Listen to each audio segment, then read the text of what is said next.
टीपू सुल्तान मैसूर का राजा था। उसका पूरा नाम सुल्तान फतेह अली साहब टीपू था। उसके पिता का नाम हैदर अली था। टीपू सुल्तान 1782 से 1799 तक शासक रहे थे। उनका जन्म 1751 में हुआ था। टीपू सुल्तान की मौत महज 47 वर्ष की आयु में हो गई थी। टीपू सुल्तान ने हमेशा अंग्रेजों का विरोध किया और मैसूर को उनके शासन से बचाकर रखा।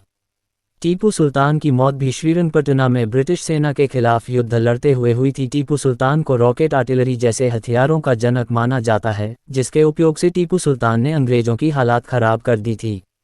दरअसल रॉकेट आर्टिलरी वह हथियार था जिसमें लोहे के रॉकेटों का इस्तेमाल कर दुश्मन पर हमला किया जाता था। टीपू के रॉकेट 1-2 किलोमीटर तक की मारक क्षमता के थे। रॉकेट आर्टिलरी के जरिए एक साथ कई रॉकेटों को छोड़ा जाता था, जिसकी वजह से लक्ष्य को बर्बाद करना आसान था। मैसूर के युद्ध में जब रॉकेट आर्टिलरी का इस्तेमाल हुआ तो अंग्रेज घबरा गए थे।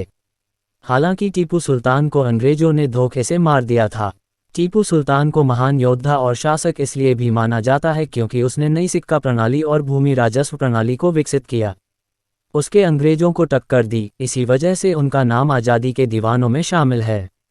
इतिहासकारों की माने तो उन्होंने टीपू को महत्व इसलिए दिया क्योंकि उसने अंग्रेजों को सीधी टक्कर दी थी। अकबर मुगल साम्राज्य का तीसरा शासक था। उसका पूरा नाम अबुल फतह जलालुद्दीन मोहम्मद अकबर था। वह हुमायूं का बेटा था। उसे अकबर महान, अकबर आजम, शहंशाह अकबर और महाबली अकबर के नाम से भी जाना जाता है। उसका जन्म 1542 में हुआ था और उसने 11 फरवरी 1556, 27 अक्टूबर 1605 तक शासन किया। उसने अपने साम्राज्य को काफ़ी विस्तार दिया और उत्तर और दक्षिण भारत के अधिकांश भूभाग पर अपनी सत्ता स्थापित कर ली थी। उसने पूरे भारत को एकीकृत राज्य के रूप में स्थापित किया और एक केंद्रीय सत्ता स्थापित की। अकबर को महान शासक कहने के पीछे सबसे बड़ी तर्क ये दी जाती है कि उसे बहुसंख्यक प्रजा जो हिंदू थी उन्होंने भी स्वीकार किया और उसकी प्रशंसा की। उसने हिंदुओं पर लगने वाले जजिया कर को हटा दिया और हिंदू मुस्लिम एकता स्थापित करने के लिए कई कोशिशें की।